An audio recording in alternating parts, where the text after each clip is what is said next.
ఆత్మీయారాధనా ఆత్మీయారాధనా ఆత్మీయారాధనా పరలోకపు తండ్రికి పరిశుద్ధముగా ఆత్మ సత్యములతో ఆరాధనా జీవముగల దేవునికి అనుకూలముగా సజీవయాగ శరీరముతో ఆరాధనా ఆత్మీయారాధనా ఆత్మీయారాధనా ఆత్మీయారాధనా ఆత్మీయారాధనా.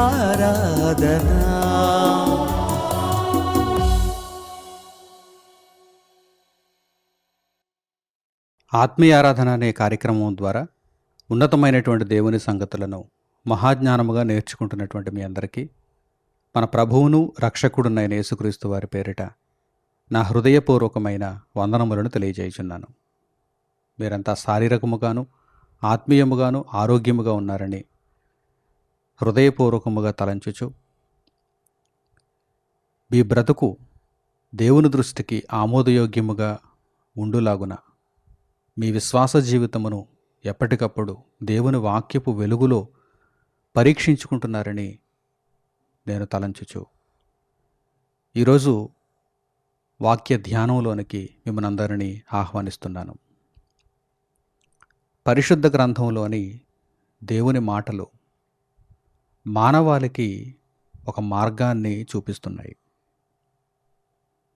మనిషి యొక్క జీవితంలో ప్రతి సందర్భంలోనూ ప్రతి సన్నివేశంలోనూ ఎదురవుతున్నటువంటి ప్రతి సంఘటనలోనూ దేవుని వాక్యము మనిషికి ఒక వెలుగును చూపిస్తోంది, ఒక సమాధానాన్ని ఇస్తుంది. మనుషులు దేవుని వాక్యాన్ని పట్టించుకోవడం మానేశారు కనుక వారికి సమాధానాలు దొరకటం లేదు. ప్రశ్నలతో మిగిలిపోతున్నారు, తప్పటడుగులు వేస్తున్నారు, తీసుకోకూడని నిర్ణయాలు తీసుకుంటున్నారు, జీవితాలను నాశనం చేసుకుంటున్నారు. ఎప్పుడైతే మనిషి దేవుని వాక్యాన్ని హృదయంలో ఉంచుకొని దేవుని వాక్యపు వెలుగులో నడుచుకుంటూ జీవితంలో ఎదురవుతున్నటువంటి ప్రతి ప్రశ్నకు దేవుని వాక్యాన్ని సమాధానముగా కలిగి ముందుకు వెళతాడో అప్పుడు ఆ మనిషి యొక్క జీవితం అద్భుతంగా ఉంటుంది. దేవుని దృష్టిలో ఆ మనిషి నీతిమంతునిగా జీవించడానికి అవకాశం ఉంటుంది. అటువంటి ఒకానొక వాక్య భాగాన్ని, ఒక సందర్భాన్ని, ఒక విశేషమైనటువంటి జ్ఞానపు సంగతిని ఈ పాఠ్యాంశము ద్వారా మనం అందరం కూడా నేర్చుకుందాం. మనిషి బ్రతుకులో గుర్తుంచుకోవలసినటువంటి ఒక ముఖ్యమైనటువంటి సూత్రం ఏంటంటే, మనిషి మంచితనాన్ని ఎప్పుడూ వెంటాడాలి, దుష్టత్వాన్ని వెంటాడవలసినటువంటి పరిస్థితి లేదు. దుష్టత్వమే మనలను వెంటాడుతుంది. ఈ సూత్రాన్ని ప్రతి ఒక్కరూ కూడా గుర్తుంచుకోండి. మనిషి ఎప్పుడూ కూడా మేలైన దానిని, మంచిదైన దానిని, సత్యమైన దానిని వెంటాడాలి, అనుసరించాలి, వెంబడించాలి. అంతే తప్ప మేలైనది మనలను వెంబడించదు, సత్యము మనలను వెంబడించదు. మనము సత్యమును వెంబడించాలి, మనము దేవుని వాక్యమును వెంబడించాలి.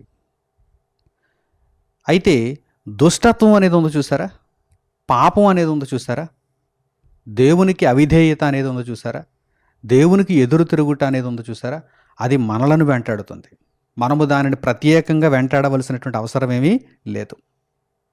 ఈరోజు మీరు సమాజాన్ని ఒక్కసారి ఈ విషయమై ఆలోచన చేస్తే వెంటనే మీకు సంగతి అర్థమవుతుంది. మనుషులు మంచిని చేయాలంటే కష్టపడాలి, మంచిగా ఉండాలంటే కష్టపడాలి. కానీ చెడుగా ఉండాలంటే కష్టపడాల్సినటువంటి అవసరం ఏమీ లేదు. అది ఒక వ్యసనంలా మారిపోతుంది. అది ఒక వ్యసనంలా మారిపోతుంది, జీవితాలను నాశనం చేస్తూ ఉంటుంది. కనుక ఇప్పుడు మనిషి ఏం చేయాలన్నమాట, మంచితనమైనది ఎక్కడ ఉన్నదో గుర్తించాలి, మేలైనది ఎక్కడ ఉన్నదో గుర్తించాలి, దానిని వెంటాడాలి, దానిని వెంబడించాలి, దానిని అందుకోవటానికి నిరంతర శ్రమ కలిగి ఉండాలి. అలాగే కీడును తప్పించుకోవటానికి ప్రయత్నం చేస్తూ ఉండాలి. దుష్టత్వాన్ని తప్పించుకుంటూ ఉండడానికి ప్రయత్నం చేయాలి. ఎందుకంటే అది మనలను వెంటాడుతుంది. మనము దానిని వెంటాడవలసినటువంటి పరిస్థితి ఏమీ లేదు. చెడుతనమును మనము వెంటాడవలసిన అవసరం ఏమీ లేదు. అది పుష్కలంగా మన చుట్టూ ఆవరించి ఉంటుంది. అది మనలను వెంటాడుతూ ఉంటుంది. దాని బారి నుండి తప్పించుకోవడానికి మనం ప్రయత్నం చేస్తూ ఉండాలి. ఇది జీవిత సూత్రం. ఈ సూత్రాన్ని ఎంతమంది అయితే అర్థం చేసుకుంటారో, ఈ సూత్రాన్ని ఎంతమంది అయితే జీవితంలో అన్వయించుకుంటారో వారు దేవునికి దగ్గర అవుతారు. వారు దేవునికి దగ్గర అవుతారు. దేవుని గ్రంథము ఈ విషయాన్ని గురించి స్పష్టమైనటువంటి వివరణలు ఇచ్చింది. మీరు మంచితనాన్ని వెంటాడాలి, మీరు మేలును వెంటాడాలి, మీరు సత్యమును వెంటాడాలి, మీరు దేవుని వాక్యాన్ని వెంటాడాలి. అవి మిమ్మును వెంటాడవు, అవి దూరంగా ఉంటాయి. సత్యమైనది దూరంగా ఉంటుంది. సత్యమైనది దూరంగా ఉంటుంది. చూడండి, మొట్టమొదట ఆ విషయాన్ని మీరు పరిశుద్ధ గ్రంథం నుండి నేర్చుకోండి. ప్రసంగి గ్రంథము 7వ అధ్యాయము, ప్రసంగి గ్రంథము 7వ అధ్యాయము 24వ వాక్యాన్ని మీరు చూడండి. ప్రసంగి గ్రంథము 7వ అధ్యాయము 24వ వాక్యం. సత్యమైనది దూరముగాను బహు లోతుగాను ఉన్నది, దాని పరిశీలన చేయగలవాడెవడు? అందరికీ సత్యము దొరకదు, అందరికీ సత్యం అందుబాటులో ఉండదు. సత్యము మనుషులను వెంటాడింది అనుకోండి, సత్యమే మనుషుల దగ్గరకు వచ్చేసింది అనుకోండి, అప్పుడు అందరికీ అందుబాటులో ఉన్నాం, అందరూ పరిశీలన చేద్దరు. కానీ సత్యమైనది ఎలా ఉంటుందని పరిశుద్ధ గ్రంథం తెలియజేసింది. సత్యమైనది దూరముగా ఉంటుంది, బహులోతుగా ఉంటుంది. ఆ సత్యమును పరిశీలన చేసి మనము సొంతం చేసుకోవాలి. ఆ సత్యమును వెంబడించాలి, ఆ సత్యమును వెంటాడాలి మనం. అట్ ద సేమ్ టైం కీడు లేక అసత్యము లేక దుష్టత్వము లేక దుర్మార్గత, ఇవన్నీ కూడా, చెడుతనం అంతా కూడా మనలను వెంటాడుతూ ఉంటుంది. అది మనకు ఎప్పుడూ చేరువవ్వటానికి ప్రయత్నం చేస్తూ ఉంటుంది. దాని నుండి మనం దూరం అవ్వాలి. దానిని దూరం చేసుకోవడానికే మనం ఎల్లప్పుడూ ప్రయత్నం చేయాలి. ఇదే భక్తి జీవితానికి ఉన్నటువంటి ముఖ్య సూత్రం. మనము మేలును వెంటాడాలి, మనము సత్యమును వెంటాడాలి, మనము దేవుని మాటలను వెంటాడాలి. వాటి చెంతకు వెళ్ళటానికి మనం పరుగులు తీయాలి. అవి దూరంగా ఉంటాయి, అవి ఎప్పుడూ కూడా దూరంగా ఉంటాయి. వాటిని దక్కించుకోవటానికి మనం ప్రయత్నం చేస్తూ ఉండాలి. అయితే చెడుతనము ఎప్పుడు మనకు దగ్గరగానే ఉంటుంది, మనలను వెంబడిస్తూనే ఉంటుంది. చెడుతనము ఎప్పుడూ కూడా మనలను వెంబడిస్తూనే ఉంటుంది. ఇంతకు మునుపు హచ్ అనేటువంటి ఒక నెట్వర్క్ ఉండేది, మొబైల్ నెట్వర్క్, హచ్ నెట్వర్క్. ఆ హచ్ నెట్వర్క్ పేరు వినగానే చాలామందికి గుర్తొచ్చేది ఏంటంటే, వారి అడ్వర్టైజ్మెంట్లో ఒక కుక్క పిల్లను చూపిస్తారు. వేరెవర్ యు గో, నీవు ఎక్కడికి వెళ్ళిపోయినా కానీ ఆ కుక్కపిల్ల మిమ్మను ఫాలో అవుతూ ఉంటుంది. ఆ కుక్కపిల్ల మాదిరిగా మా నెట్వర్క్ మిమ్మను ఫాలో అవుతూ ఉంటుంది అని వారు అడ్వర్టైజ్మెంట్ ఇచ్చేవారు.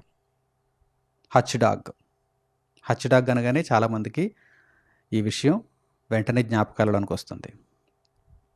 అట్టి మాదిరిగా ఈరోజు దుష్టత్వం అనేది, చెడుతనం అనేది మనలను వెంబడిస్తూ వస్తుంది, మనలను ఆవరిస్తూ వస్తుంది. వేరెవర్ యు గో, నువ్వు ఎక్కడికి వెళ్ళిపోయినా, లేదండి ఈ ప్రాంతం నుండి నేను దూరంగా వెళ్ళిపోతాను, మనుషులు ఎవ్వరూ లేనటువంటి ప్రాంతానికి వెళ్ళిపోతాను అన్నా సరే అక్కడికి వచ్చేస్తుంది దుష్టత్వం. నీ హృదయంలోనికి వచ్చేస్తుంది దుష్టత్వం. ఇక్కడ ఈ ప్రాంతం అంతా కూడా నాకు తెలిసిన ప్రాంతమే, నాకు తెలియనటువంటి ప్రాంతానికి, నేనెవరో తెలియనటువంటి ప్రాంతానికి వెళ్ళిపోతానంటే అక్కడికి కూడా దుష్టత్వం వచ్చేస్తుంది. కానీ ఇట్టి మాదిరిగా సత్యమైనది, మేలైనది నీ వెంట రాదు. నీవు దాని వెంట వెళ్ళాలి, నీవు దాని వెంట వెళ్ళాలి. ఈ రహస్యం తెలియక చాలామంది ఏం చేస్తున్నారంటే, తమ వెంట వస్తున్నటువంటి చెడుతనమునకు బానిసలైపోతున్నారు, తాము వెంబడించవలసినటువంటి సత్యమునకు దూరం అయిపోతున్నారు. Note this point. ఈ రహస్యం తెలియక ప్రపంచంలో అనేక మందికి ఈ రహస్యం తెలియదు, ఈ జ్ఞానపు సూక్తి తెలియదు. తమ్మును వెంబడిస్తున్నటువంటి చెడుతనమునకు మనుషులు దగ్గరైపోతున్నారు. అబ్బా, మేమంటే ఎంత ప్రేమ చెడుతనమునకు, మేమంటే ఎంత ప్రేమ, కనుక మేము ఆదరించేస్తాం, మేము ఆలింగనం చేసుకుంటాం, ఈ చెడుతనముతోనే మేము ఉంటాం, ఈ చెడుతనములో మమేకమైపోతాం అని మనుషులు చెడుతనమును ప్రేమిస్తున్నారు. మంచితనమును ఎందుకు ప్రేమించలేకపోతున్నారు? సత్యమును ఎందుకు వెంబడించలేకపోతున్నారు? మేలును ఎందుకు వెంటాడలేకపోతున్నారు? కారణం దూరంగా ఉంటుంది, బహులోతుగా ఉంటుంది. ఉదాహరణకు నేను ప్రకటించుచున్నటువంటి ఈ వాక్యాన్నే మీరు ఒక్కసారి ఆలోచన చేయండి. అనేకులకు ఎందుకు చేరువు కాదు?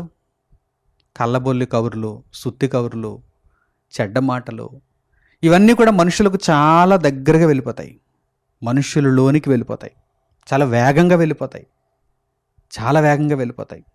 కానీ స్వచ్ఛమైనటువంటి దేవుని వాక్యం అనగానే మనుషులకు ఎక్కదు, దూరంగానే ఉండిపోతుంది, బహులోతుగానే ఉండిపోతుంది. ఎందుకు అనగానే సత్యమైనది ఎప్పుడు కూడా మనుషులకు అందదు, మనుషులు దానిని వెంటాడాలి. ఈ వాక్యమును దక్కించుకోవాలనుకుంటే మనుషులు ఈ వాక్యాన్ని వెంటాడాలి, ఈ బోధను వెంటాడాలి, ఈ సత్యమును వెంటాడాలి. లేకపోతే వారికి దొరకదు, లేకపోతే వారికి దొరకదు. సత్యము వారిని వెంటాడదు, సత్యము వారిని వెంటాడదు. ఈ విషయాన్ని ఎప్పుడైతే ఏ మనిషి అయితే తెలుసుకుంటాడో ఆ మనిషి నీతిమంతుడవుతాడు, భక్తి జీవితంలో అడుగు పెడతాడు. ఏ మనిషి అయితే ఇంకా ఈ విషయాన్ని తెలుసుకోకుండానే బ్రతుకుతాడో ఆ మనిషి చెడుతనంలోనే ఉండిపోతాడు. పరిశుద్ధ గ్రంథంలో ఈ విషయమై వ్రాయబడినటువంటి చక్కని వాక్య భాగాలను ఇప్పుడు మనము నేర్చుకుందాం. కీర్తనల గ్రంథానికి మనం వెళ్ళగలిగితే 34వ కీర్తన 14వ వాక్యాన్ని మీరు చూడండి. 34వ కీర్తన 14వ వాక్యం, కీడు చేయుట మాని మేలు చేయుము. కీర్తనాకారుడు ఏమంటున్నాడు? పరిశుద్ధాత్మ ప్రేరణతో దేవుని ఉద్దేశాన్ని చెబుతున్నాడు. ఏమంటున్నాడు? కీడు చేయుట మాని మేలు చెయ్యి, మేలు చెయ్యి. కీడు ఎందుకు చేస్తున్నారు మనుషులు? కీడు ఎందుకు చేస్తున్నారు? కీడు వెంటాడుతుంది. కీడు ఒక హచ్చుడాగ్ వలె వెంటాడుతుంది, ఆవరించి ఉంటుంది, ఎప్పుడు అవైలబుల్గా ఉంటుంది ఎప్పుడు. కనుక కీడు చేస్తున్నారు. మీరు చేయాల్సింది ఏంటంటే కీడు చేయటం మానేయాలి. మిమ్మును వెంటాడుతున్నటువంటి కీడుకు దూరంగా మీరు ఉండాలి. మిమ్మును వెంటాడుతున్నటువంటి అసత్యమునకు మీరు దూరంగా ఉండాలి. మిమ్మును వెంటాడుతున్నటువంటి భక్తిహీనతకు మీరు దూరంగా ఉండాలి. మిమ్మును వెంటాడుతున్నటువంటి దుర్మార్గతకు మీరు దూరంగా ఉండాలి. కీడు చేయుట మాని, అది కూడా మీ బాధ్యతే. అది వెంటాడుతుంది కదా అని దానిని ఆదరించారంటే మీరు నష్టపోతారు, మీరు భక్తిహీనులైపోతారు, మూర్ఖులైపోతారు, అవివేకులైపోతారు, నరకపాత్రులైపోతారు. కనుక కీడు చేయుట మాని, మిమ్మును వెంబడించుచున్నటువంటి కీడు చేయుట మాని, మీరు వెంబడించవలసినటువంటి మేలును మీరు చేయాలి. చూడండి, కీడు చేయుట మాని మేలు చేయుము, సమాధానము వెదకి దాని వెంటాడుము. నీవు మేలు చేయాలంటే దేవుని వాక్యాన్ని, సత్యాన్ని, సమాధానాన్ని నీవు వెదకాలి. ఎక్కడుంది, ఎక్కడుంది, ఎక్కడుంది? దూరంగా ఉంది కదా, దూరంగా ఉన్నదాన్ని వెదకాలి. లోతుగా ఉన్నది కదా, లోతుగా ఉన్నదానిని పరిశీలన చేసి తీసుకోవాలి, శ్రమించి తీసుకోవాలి. దానికి కష్టం అవసరం అవుతుంది, దానికి కష్టం అవసరం అవుతుంది. మనం ఎక్కడుంటే అక్కడికి మన నోటికి అందించేటువంటి విధంగా సమాధానము, సత్యము, మేలు రానే రావు. మనము వెంటాడాలి, మనము వెంటాడాలి. వింటున్నటువంటి మీలో ఎంతమందికి ఈ విషయం అర్థమవుతుందో, ఎంతమంది హృదయాలు తెరువబడుతున్నాయో నాకైతే తెలియదు, కానీ మీరు నిజంగా ఈ విషయాన్ని అర్థం చేసుకోవడానికి ప్రయత్నం చేయండి. సత్యమును, సమాధానమును, మేలును మనం వెంటాడాలి. మనము వెంటాడితేనే అవి మనకు చేరువవుతాయి. అదే విషయాన్ని పరిశుద్ధ గ్రంథం తెలియజేస్తోంది. ఇదిగో, భక్తి జీవితంలో మీరు పరిపూర్ణులు కావాలంటే కనుక మీరు కీడు చేయటం మానేయండి. కీడు ఎల్లప్పుడూ మిమ్మల్ని తరుముతూ ఉంటుంది, కీడు ఎల్లప్పుడూ కూడా మిమ్మల్ని తరుముతూ ఉంటుంది. ఇదిగో, కీడు చెయ్యి, కీడు చెయ్యి, కీడు చెయ్యి అని మిమ్మల్ని తరుముతూ ఉంటుంది. దాని బారి నుండి మీరు తప్పింపబడాలి. కీడు చేయుట మానేయండి, మేలు చేయండి. మేలు చేయాలంటే మేలు మిమ్మల్ని తరమదు, కీడు తరిమినట్టుగా మేలు మిమ్మల్ని తరమదు, సత్యం మిమ్మల్ని తరమదు, సమాధానము మిమ్మును తరమదు. సమాధానమును మీరు వెదకాలి, దాన్ని మీరు వెంటాడాలి, దానిని మీరు వెంటాడాలి. అది మిమ్మల్ని వెంటాడదు, దానిని మీరు వెంటాడాలి. క్రొత్త నిబంధనకు వచ్చేసరికి పేతురు గారు కూడా ఈ విషయాన్ని మరలా జ్ఞాపకం చేస్తున్నారు. చాలా ప్రాముఖ్యమైనటువంటి భక్తి సూత్రం ఇది కనుక పేతురు గారు మరలా జ్ఞాపకం చేస్తున్నారు. ఒక్కసారి ఆ సందర్భాన్ని కూడా మీరు చూడండి. పేతురు గారు రాసినటువంటి మొదటి పత్రిక 3వ అధ్యాయము 10వ వాక్యం నుండి గమనించండి. పేతురు గారు రాసినటువంటి మొదటి పత్రిక 3వ అధ్యాయము 10వ వాక్యం నుండి, జీవమును ప్రేమించి మంచి దినములు చూడగోరువాడు చెడ్డదాని పలుకకుండా తన నాలుకను, కపటపు మాటలు చెప్పకుండా తన పెదవులను కాచుకొనవలెను. జాగ్రత్త అవసరం అంటున్నారు పేతురు గారు. మీరు మంచి దినములు చూడాలనుకుంటున్నారా? నిత్య జీవాన్ని ప్రేమిస్తున్నారా? జీవమును ప్రేమించి మంచి దినములు చూడగోరువాడు దేవునితో నివసించాలి, ప్రభువుతో కూడా నేను ఉండాలి, సదాకాలము నిత్య రాజ్యంలో నేను నివసించాలి అని కోరిక ఎవరికైతే ఉందో అటువంటి వారందరూ కూడా చెడ్డదాని పలుకకుండా తమ నాలుకను, కపటపు మాటలు చెప్పకుండా తమ పెదవులను కాచుకొనవలను. ఎందుకంటే అవి ఎప్పుడు కూడా మిమ్మల్ని వెంటాడుతూ ఉంటాయి. ఆ చెడుతనం మిమ్మల్ని వెంటాడుతూ ఉంటుంది. కనుక మీరు కాచుకోవాలి. మీ నాలుకను కాచుకోవాలి, మీ పెదవులను కాచుకోవాలి, మీ క్రియలను కాచుకోవాలి, మీ హృదయాన్ని కాచుకోవాలి, మీ బ్రతుకును కాచుకోవాలి. చెడుతనమును ఆశ్రయించకుండా ఉండేటందుకు మీరు కాచుకోవాలి. ఆ తర్వాత అతడు కీడు నుండి తొలగి మేలు చేయవలెను. మీరు మంచి దినములు చూడాలనుకుంటున్నారా? నిత్య జీవంలో ప్రవేశించాలనుకుంటున్నారా? అయితే కీడు చేయటం మానేయండి. కీడు మిమ్మును తరుముతోంది. మిమ్మును తరుముతున్నటువంటి కీడు బారి నుండి మీరు తప్పింపబడండి. కీడు చేయటం మానేయండి. మరేం చేయాలి? ఖాళీగా ఉండకూడదు. మీరు వెంటాడాలి. దేనిని? మేలును వెంటాడాలి, మంచిని వెంటాడాలి, సత్యమును వెంటాడాలి, భక్తిని వెంటాడాలి, దేవుని కొరకైన బ్రతుకును వెంటాడాలి. కీడు నుండి మీరు తొలగిపోవాలి, మేలు చేయాలి, సమాధానమును వెదకి దాని వెంటాడవలెను. వెంబడించాలి. మీరు సమాధానాన్ని వెంబడించాలి. చూడండి, ఫుట్నోట్లో చూడండి, మూల భాషలో అనుసరించవలెను. ఏమండి? సమాధానాన్ని మనం అనుసరించాలా? మనలను సమాధానం అనుసరిస్తుందా? చెప్పాలి. సమాధానాన్ని మీరు చెప్పాలి. ఇప్పుడు సమాధానము మనలను వెంబడిస్తుందా, లేక మనము సమాధానాన్ని వెంబడించాలా? మనమే సమాధానాన్ని వెంబడించాలి, మనమే సమాధానాన్ని అనుసరించాలి. చాలామందికి ఈ విషయం తెలియదు. నేను పరిశీలించినటువంటి వారిలో కూడా చాలామందికి ఈ విషయం తెలియదు. వారు ఏమనుకుంటారంటే, అమాయకులు, వారు ఏమనుకుంటారంటే, మమ్మును బ్రతిమిలాడాలి కదా, మమ్మును వెంటాడాలి కదా, మమ్మును అనుసరించాలి కదా, మేము ఎక్కడుంటే అక్కడికి ఆయనే దేవుని వాక్యాన్ని తీసుకుని వచ్చేసి, ఆయనే దేవుని మాటలను చెప్పేసి మమ్మును సరిచేయాలి కదా, ప్రతిరోజు కూడా మమ్మును ఆయన అనుసరించాలి, మమ్మును ఆయన వెంబడించాలి అని అనుకుంటూ ఉంటారు. సత్యమునకు అంత గతేం పట్టింది? దేవుని యొక్క సమాధానమునకు అంత గతి లేదు. దేవుడు తన సమాధానమును, తన సత్యమును ఎటువంటి స్థితిలో ఉంచాడంటే, మీరు దానిని వెంటాడాలి అంటున్నాడు ఆయన. మీరు దానిని వెంటాడాలి, మిమ్మునది వెంటాడదు. అర్థమవుతుందా మీకు? మీరు దానిని వెంటాడాలి. అందుకే పేతురు గారు మరలా ఈ విషయాన్ని జ్ఞాపకం చేస్తున్నారు. ప్రారంభ శతాబ్దపు అపోస్తలులందరూ కూడా ఆ విధంగా సమాధానాన్ని వెదకి వెంటాడారండి. అలాగే నీతిమంతులైన ప్రతి ఒక్కరూ కూడా, పరిశుద్ధ గ్రంథపు చరిత్రలో నీతిమంతులైన ప్రతి ఒక్కరూ కూడా సమాధానాన్ని వెదకి వెంటాడారు. అంతే తప్ప సమాధానము వారు ఎక్కడుంటే అక్కడికి వెళ్ళి వారిని వెంటాడి ఎల్లప్పుడూ వారిని నీతిలో ఉంచటానికి ప్రయత్నం చేయలేదు. వారే నీతిలో ఉండటానికి ప్రయత్నం చేశారు. సమాధానాన్ని వెదకి వెంటాడారు. చూడండి, అతడు కీడు నుండి తొలగి మేలు చేయవలను, సమాధానమును వెదకి దాని వెంటాడవలను లేక అనుసరించవలను. ఎవరు? అతడు ఎవరైతే మంచి దినములు చూడాలనుకుంటున్నారో, ఎవరైతే నిత్య జీవాన్ని ప్రేమిస్తున్నారో వారు వెంటాడాలి.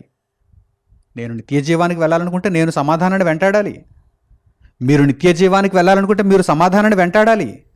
అంతే తప్ప మనలను సమాధానము, సత్యము, దేవుని వాక్యము, మేలు వెంటాడవు, అనుసరించవు, వెంబడించవు. మనమే అనుసరించాలి. ఇంకా తర్వాత మాటలు కూడా చూడండి. ప్రభువు కన్నులు నీతిమంతుల మీదను ఆయన చెవులు వారి ప్రార్థనల వైపునను ఉన్నవి, గాని ప్రభువు ముఖము కీడు చేయు వారికి విరోధముగా ఉన్నది.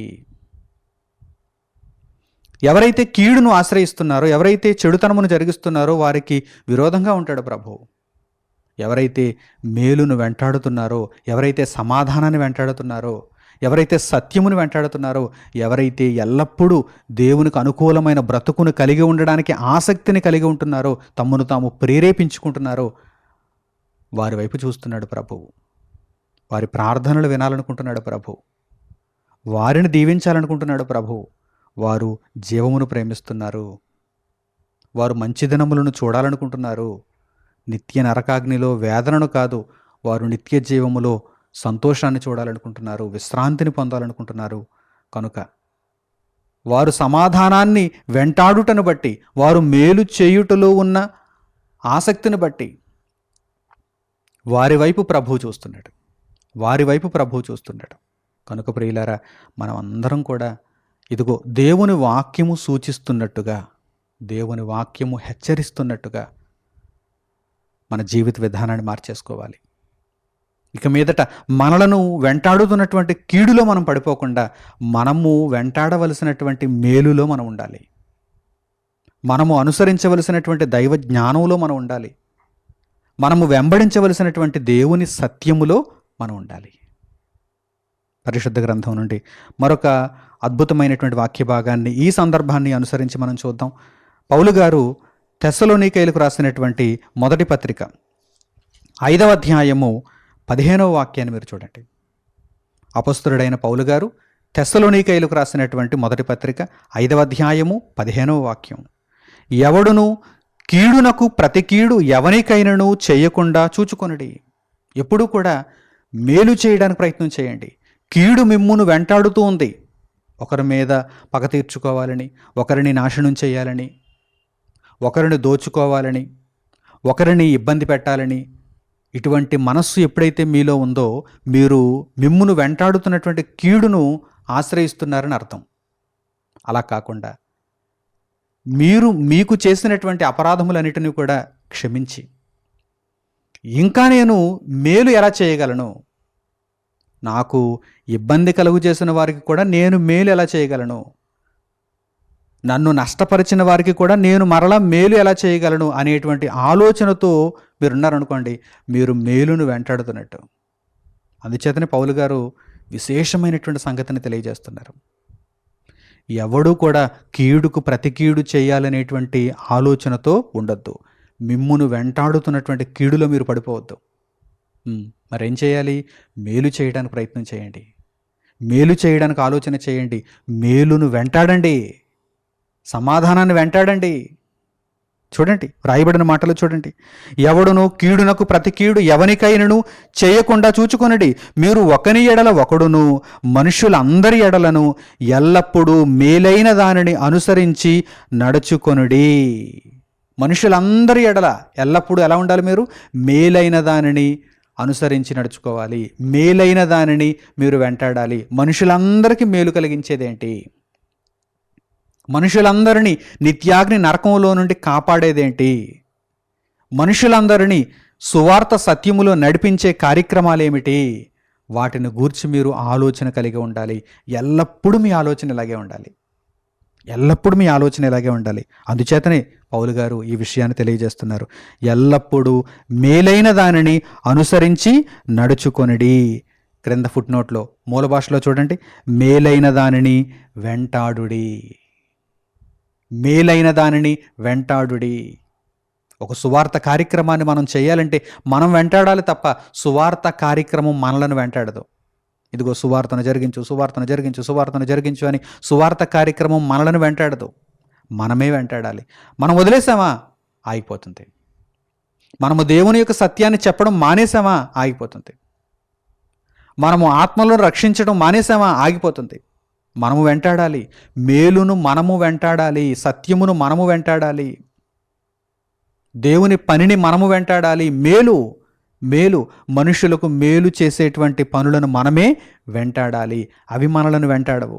మనమే వాటిని వెంటాడాలి అనేటువంటి విషయం పరిశుద్ధ గ్రంథము ద్వారా స్పష్టం. అప్పుడే మనిషి యొక్క ఆధ్యాత్మిక జీవితం ఆరోగ్యకరంగా ఉంటుంది. మనిషి భక్తి జీవితంలో దేవుని ఇష్టాన్ని నెరవేర్చిన వాడుగా కనిపిస్తాడు. అలాగే పౌలు గారు తిమోతికి రాసినటువంటి 2వ పత్రిక 2వ అధ్యాయము 22వ వాక్యాన్ని కూడా మీరు గమనించండి. పౌలు గారు తిమోతికి రాసిన 2వ పత్రిక 2వ అధ్యాయము 22వ వాక్యం, నీవు యవ్వనేచ్ఛల నుండి పారిపొమ్ము. యవ్వనేచ్ఛలు నిన్ను వెంటాడుతున్నాయి, నువ్వు పారిపోవాలి. యవ్వనేచ్ఛలు నిన్ను వెంటాడుతున్నాయి కనుక నీవు పారిపోవాలి. వాటి బారిన పడకూడదు, వాటి వశం కాకూడదు. నీవు వాటికి అవకాశాన్ని ఇచ్చేసావా, నీవు వాటికి లొంగిపోయినట్టే, వాటికి బానిసవైపోయినట్టే. అవి నిన్ను వెంటాడుతూ ఉంటాయి కనుక వాటి బారి నుండి నీవు పారిపోవాలి. చూడండి, నీవు యవ్వనేచ్ఛల నుండి పారిపొమ్ము. ఫుట్నోట్లో మూల భాషలో విడిచి పారిపొమ్ము. యవ్వనేచ్ఛలను విడిచి పారిపొమ్ము. ఇక వాటి జోలికి వెళ్ళొద్దు. లోక సంబంధమైనటువంటి ఆలోచనలలో పడిపోవటానికి ఎప్పుడు కూడా ప్రయత్నం చేయొద్దు. ఏమండి, ఎప్పుడైనా మీరు ఆలోచన చేయండి, ఏదైనా ఒక చెడు విషయాన్ని మీరు వదిలేద్దాం అనుకున్న పదే పదే మరల మీ జ్ఞాపకాలలోనికి రావటానికి, పదే పదే మరల మీ కళ్ళ ముందు ప్రత్యక్షం అవ్వటానికి ఆ సందర్భాలు ఆ విధంగా మిమ్మల్ని వెంటాడుతూనే ఉంటాయి. చూడండి, మీరు ఎంతో సాధన చేయాలి. వాటిని విడిచిపెట్టడానికి, వాటిని విసర్జించటానికి మీరు ఎంతో సాధన చేయాలి. ఎందుకంటే నీడవలే మనలను వెంటాడుతూ ఉంటాయండి. ఒక్కసారి మనకు పరిచయం అయ్యాయా, ఇదిగో ఈ చెడు కార్యక్రమాలన్నీ కూడా నీడవలే మనలను వెంటాడుతూనే ఉంటాయి. కనుక వాటి నుండి దూరముగా పారిపోవాలి, వాటిని విడిచి పారిపోవాలి. యవ్వనేచ్ఛల నుండి నీవు పారిపోమ్ము అంటున్నారు. చూడండి, పౌలు గారు, నీవు యవ్వనేచ్ఛల నుండి పారిపొమ్ము. పవిత్ర హృదయులై ప్రభువునకు ప్రార్థన చేయు వారితో కూడా నీతిని, విశ్వాసమును, ప్రేమను, సమాధానమును వెంటాడుము. నువ్వు వేటిలో ఉండాలి? నీవు యవ్వనేచ్ఛలలో ఉండకూడదు. నీవు ఎవరితో ఉండాలి, ఎవరిని వెంటాడాలి, ఎవరి స్నేహాన్ని కోరాలి, ఎవరి సహవాసంలో ఉండాలి, ఏ విషయాల యందు నీవు ఆసక్తిని పెంచుకోవాలి అనేటువంటి విషయాన్ని ఇక్కడ పౌలు గారు తెలియజేస్తున్నారు. చూడండి, పవిత్ర హృదయులై, తమ హృదయాన్ని పవిత్రంగా ఉంచుకొని పవిత్ర హృదయులై ప్రభువునకు ప్రార్థన చేయు వారితో కూడా నీతిని, విశ్వాసమును, ప్రేమను, సమాధానమును వెంటాడుము. వీటిని వెంటాడాలి. మనం వీటిని వెంటాడాలి. నీతిని వెంటాడాలి, నీతి మనలను వెంటాడదు. ప్రేమను వెంటాడాలి, ప్రేమ మనలను వెంటాడదు. సమాధానాన్ని వెంటాడాలి, సమాధానం మనలను వెంటాడదు. చూడండి, నీతిని, విశ్వాసమును, ప్రేమను, సమాధానమును వెంటాడము. విశ్వాసాన్ని కలిగి ఉండడానికి మనం ఎల్లప్పుడూ కూడా ప్రయత్నం చేస్తూ ఉండాలి. విశ్వాసములో మనము బలపడుతూ ఉండాలి. ఖాళీగా కూర్చుంటే, మనము లోకానుసారమైనటువంటి క్రియలలో ఉంటే విశ్వాసంలో బలపడగలమా? విశ్వాసము మనలను వెంటాడదు గనక మనం ఖాళీగా ఉంటే, మనం ఏ ప్రయత్నం చేయకుండా ఉంటే విశ్వాసములో మనము బలపడలేము. విశ్వాసంలో మనం బలపడాలంటే విశ్వాసాన్ని ఏం చేయాలి? మనము వెంటాడాలి, అనుసరించాలి, వెంబడించాలి. మనమే వెంబడించాలి. కనుక ప్రియులారా, ఈ సూత్రాన్ని ఎవరైతే చక్కగా అర్థం చేసుకుంటారో వారు దేవుని భక్తి జీవితంలో విరాజిల్లుతారు. చక్కగా వారి యొక్క ఆధ్యాత్మిక జీవితం 3 పువ్వులు 6 కాయల వలె ఉంటుంది. లేని పక్షంలో ఎక్కడ వేసిన గొంగలి అక్కడే అన్న తీరులో చెడుతనమునకు బానిసలైపోయి నిత్య నరకాగ్నికి తరలిపోయేటువంటి ప్రమాదకర పరిస్థితులలో మనుషులు ఉంటారు. కనుక ఈ విషయాన్ని జాగ్రత్తగా మీరు పరిశీలించిన వారై, అవగాహన తెచ్చుకున్న వారై, ఇక మీదట నన్ను వెంటాడేటువంటి చెడుతనంలో నేను కాదు, నేను వెంటాడవలసినటువంటి మంచితనంలో నేను ఉండాలనేటువంటి ఒక గొప్ప నిర్ణయాన్ని, ఒక దృఢమైనటువంటి నిర్ణయాన్ని మీరు తీసుకొని దేవుని కొరకు వీరోచితముగా ఇక మీదట క్రీస్తులో బ్రతుకుతారని హృదయపూర్వకంగా కోరుకుంటూ ఈ సందేశమును ఇంతటితో నేను ముగిస్తున్నాను. తండ్రి అయిన దేవునికి ప్రార్థనలో ఏకీభవించండి. మహోన్నతుడును, మహాపరిశుద్ధుడును, మహాఘనుడును, నిత్య నివాసియునైన మా పరలోకపు తండ్రి, ఉన్నతమైనటువంటి సంగతులతో మా హృదయములను నింపారు. మీ కృపచేత మహాజ్ఞానపు సంగతులను మాకు అనుగ్రహించారు. మేము వెంటాడవలసిన దానిని మాకు నేర్పించారు. మేము దేని నుండి దూరముగా పారిపోవలనో, దేనిని విసర్జించవలనో మాకు తెలియజేశారు. తండ్రి, మేలైన దానిని వెంటాడుటలో, సమాధానమును వెంటాడుటలో, విశ్వాసమును వెంటాడుటలో, ప్రేమను వెంటాడుటలో ఎల్లప్పుడూ ఆసక్తిని కలిగి ఉండుటకు మాకు సహాయమును అనుగ్రహించండి. మమ్మును వెంటాడుచున్నటువంటి దుష్టత్వం నుండి, దుర్మార్గత నుండి, చెడుతనము నుండి, యవ్వనేచ్ఛల నుండి, లోకాశల నుండి మేము విడిచి వెళ్ళిపోయేవారముగా, వాటి నుండి తప్పించుకునేవారముగా, వాటిని జయించేవారముగా మమ్మను బలపరచండి. ఈ మీ వాక్యమంతటిని విని ఉన్నతమైనటువంటి నిర్ణయాలను తీసుకుంటూ ప్రభు వెలుగులో ఇక మీదట వారి భక్తి జీవితాన్ని నిర్మించుకోవాలనేటువంటి ఆశ కలిగినటువంటి ప్రతి ఒక్కరిని మీ వాక్యపు దీవెనల చేత ఆశీర్వదించి ఆధ్యాత్మికముగా వారిని బలపరచమని హృదయపూర్వకంగా మిమ్మల్ని వేడుకుంటూ మేమందరము జీవమును ప్రేమించి మంచిదనములు చూడగోరుచున్నాము గనక మేలును వెంటాడుటలో మా అందరికీ ఆసక్తిని ఎప్పటికప్పుడు మీ వాక్యము చేత అందించి మీ కృపచేత మమ్మను బలపరిచి తండ్రి మీ సహాయము చేత నడిపించమని కోరుకుంటూ మా ప్రార్థన మనవులన్నింటినీ మా ప్రభువును మా రక్షకుడునైన యేసుక్రీస్తు వారి పేరిట మిమ్మల్ని వేడుకొనుచున్నాము తండ్రి. ఆమెన్. అందరికీ వందనములు. సెలవు.